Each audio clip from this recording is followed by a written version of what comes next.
So in One Punch Man Season 3 Episode 9, we see Child Emperor fighting Phoenix Man. And I already made my breakdown for that episode. I'll link it at the end of this video. You can also check it out on my channel if you wanted to explore a little bit. But the interesting thing about that episode was that the fight that we see is technically not canon to like the actual manga continuity of One Punch Man, which is like the real story. What we see in episode 9 is retcon. It's something that technically shouldn't exist anymore. The real fight that actually happens, the final version of it, is much different and actually includes Saitama meeting both Child Emperor and Phoenix Man, which is something we don't see at all in episode 9. And that's what we're going to be going over in detail in this video. Now, let me also point out that I understand why they decided to adapt the retcon version into episode 9, and it's because the final version, the true version of this fight, is first of all much longer, and it would be a lot more difficult to adapt that into a single episode. And it's also not as exciting, I guess, as what we actually see in episode 9. Before I lose your attention span, let's just get into what actually happens between Child Emperor and Phoenix Man. So the fight starts off essentially the same way. Child Emperor defeats Phoenix Man, he resurrects, and he is now disaster level dragon. Child Emperor then is forced to summon his brave giant robot, and he smacks Phoenix Man through the wall. However, this is where it starts to change.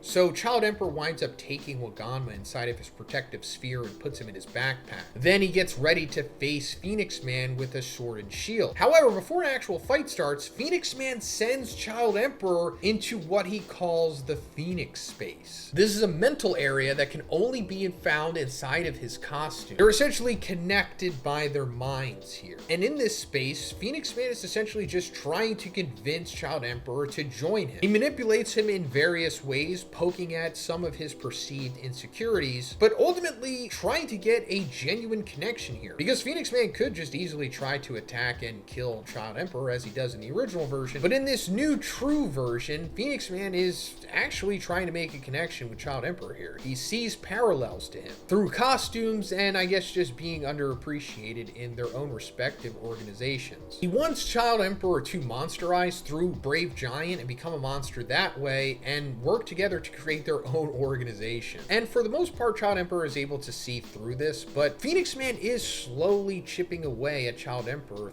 through this Phoenix space. However, Child Emperor is eventually able to break through this, and they come back to reality and Child Emperor winds up punching Phoenix Man. And just like in the original version, Phoenix Man has multiple forms to where he uses his Prominence Hawk mode to defend against this punch, and then vows that he's going to continue to try to convince Child Emperor to join his side. Then he changes to his Hawk mode, which increases his speed just as it did in the original, which causes Child Emperor to use a new strategy we haven't seen before, where he like whips out this jump rope that he calls a rope skip grinder. This creates like a sphere around him from the repetitions, protecting him from the fast attacks of Falcon mode. Then he winds up chasing Phoenix Man around the Monster Association like a pinball, going through the walls and whatnot, and this eventually leads to Phoenix Man getting trapped in the electromagnetic irritating shield as he did in the original version. Hey, also guys, can we get 3,000 likes on this video? Take your phone, hit the like button right on there. It'll help the video, it'll help me. Thanks guys, I really appreciate it. Then Child Emperor once again hits him with the giant fist strike, sending him through multiple levels of the Monster Association. However, as he's doing this, Child Emperor starts to realize that he's becoming confused and that the previous talk that he had with Phoenix Man is having somewhat of an effect on him. Now also, while they're coming down through the Monster Association, we see that Saitama is nearby, just randomly going through it, taking out monsters. We saw that Saitama entered the Monster Association because he was trying to investigate the earthquake that happened while he was chilling in Z City. The earthquake, of course, was caused by Garo fighting against Overgrown Rover. And as Child Emperor is sending Phoenix Man through the levels here, it breaks through the level that Saitama's on, and the water that's draining through this pulls Saitama through, and they wind up going to the bottom. It's at this point that Child Emperor realizes that Saitama's down there. Although they technically did first see each other at the S-Class meeting in Season 1, but this is like the first time that they're actually truly acknowledging each other. And Child Emperor realizes that Saitama must be a hero, but of course he's not included in the strike team since Child Emperor is aware of everyone included in it. And after like a comical miscommunication between the two, Phoenix Man winds up escaping Child Emperor's grip and goes into a mode that we haven't seen before, his penguin mode.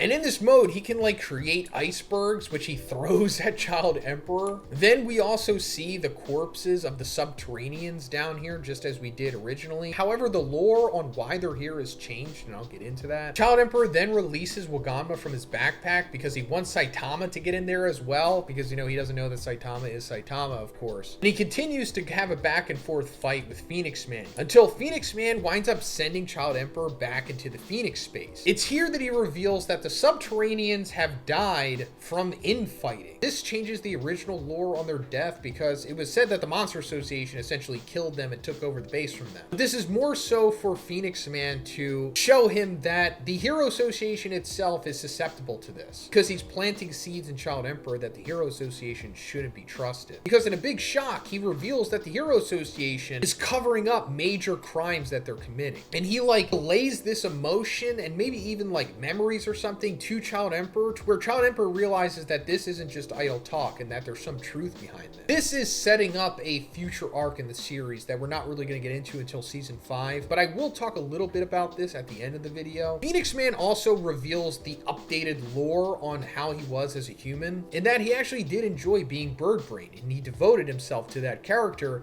and that he actually thought it was unfair to remove his costume.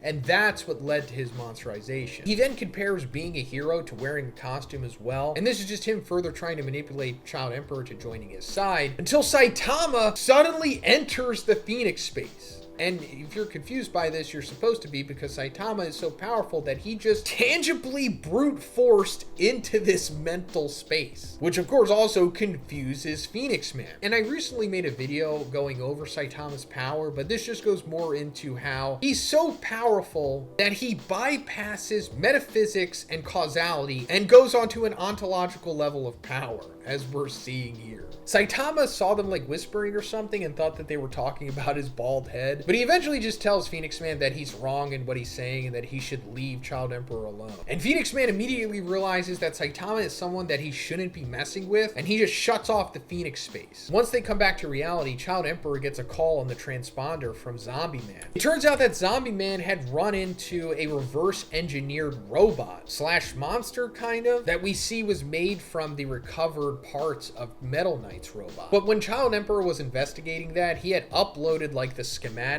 and the possibility of these robots even being a thing, along with what their weaknesses could be, to the rest of the S-Class. And Zombie Man used that data to his benefit here, and he's essentially just thanking Child Emperor for that. This means a lot to Child Emperor, and it helps him going further in this fight, because he doesn't really get a lot of positive recognition, and one of his insecurities is, of course, being a child amongst adults with the mind of an adult. Then once we get back into the fight, we see Phoenix Man once again use his King Awakenings of Light ability. However, he just calls it like Let There Be Light this time, where he can resurrect corpses. However, he's able to do this just in his regular resurrected Phoenix Man mode. As you've seen in this version, there is no longer Brilliant Eagle Phoenix Man. That's because Phoenix Man wasn't killed by the giant fish strike, therefore didn't resurrect and have the ability to gain a new form. The Subterraneans come back to life once again, but we're also seeing that Hellfire and Gale, who were killed by Flashy Flash in the previous fight, are coming back as zombies too. This isn't emphasized in the anime. We kind of just see them come back to life after the fight is over, but it's just nice that they're actually showing us how this is happening here. Then Phoenix Man presents Child Emperor with a monster cell, and the monster cell starts behaving in a way we haven't seen before, like it's actively trying to get into his mouth. Meanwhile, Saitama is protecting Waganma from the zombies of the Subterraneans, to which Waganma just assumes the zombies are really weak because, you know, how is he supposed to know that Saitama's the one above all? But eventually Child Emperor resists the monster cell as he should, and he comes to his breakthrough moment where he's no longer doubting himself, and he says that a hero doesn't just wear a costume. Being a hero comes from inside, and that monsterization is just borrowing superficial strength. It's a costume that controls you, not the other way around, which is what Phoenix Man was trying to emphasize. And that he wants to follow the example of the hero that he wants to be in Zombie Man. At this point, Phoenix Man kind of gives up on trying to win Child Emperor over and just decides to let the zombies try to kill him, until once again, Child Emperor uses his Gigavolt Smash. It destroys all of the zombies, as well as shocking Hellfire and Gale, which is emphasized in this panel. And it's this, of course, that resurrects them fully back to being just normal people, I guess. Then, as the Gigavolt Smash ends, Brave Giant explodes, and the cockpit launches at Phoenix Man.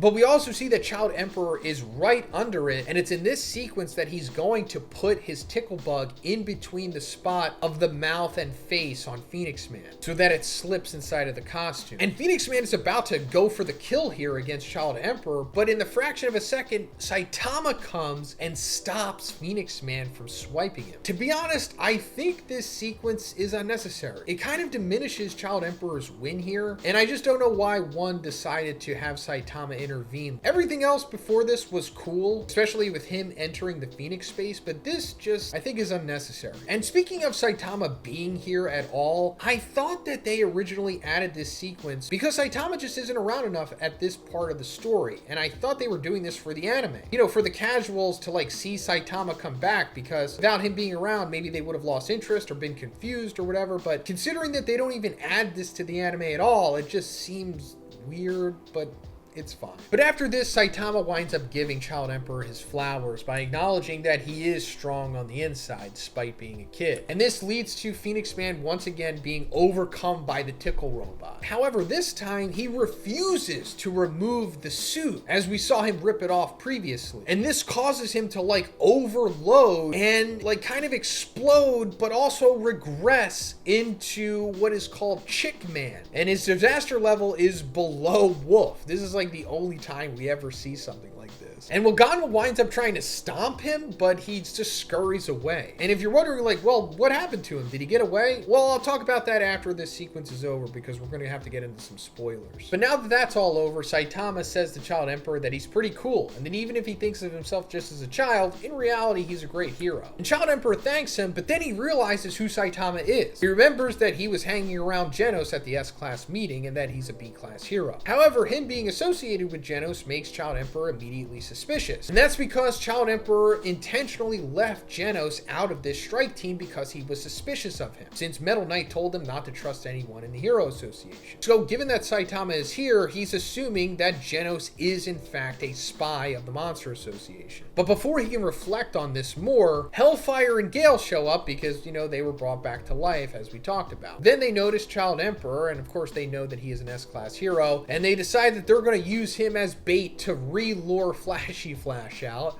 But Saitama just winds up one-punching them unconscious. It's also revealed that they're both S-Class criminals. Then after this, they decide that they're going to leave until a single underdog man comes back and finds Child Emperor. Yeah, it turns out that one of them survived in that fight against G5. Then with the assistance of Saitama, they wind up springing out of there, but as they're leaving, out of a crack in the ground, Orochi's dragon tendrils come out and try to eat them. But before everyone notices, Saitama just immediately explodes them. This is important because now Orochi is aware that someone is down there strong enough to deal with his dragon tendrils. Then, just like in the anime episode, Child Emperor once again asks Waganma if there was anyone else down there held captive, referring to Terrio, which Waganma knows about, but once again he lies because he doesn't want to have to go back down there. And that's where that sequence ends. So now at this point, we're going to go into what ultimately winds up happening with Phoenix Man. So I'm going to have to go into some like spoilers for what might be season 5.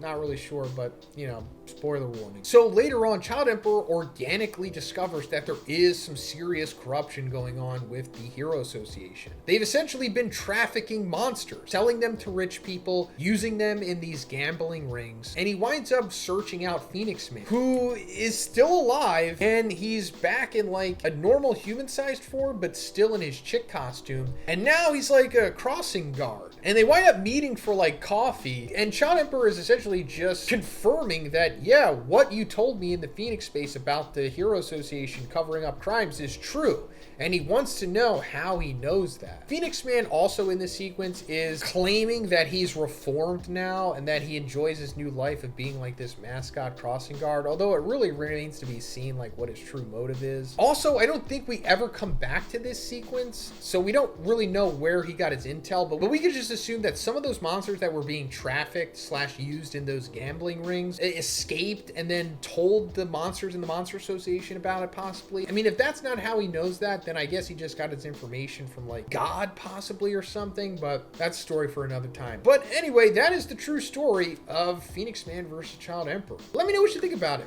in the comments, guys, and if you liked the video, please give it a like and please subscribe if you haven't already. Have a great day, and I'll see you in the next one.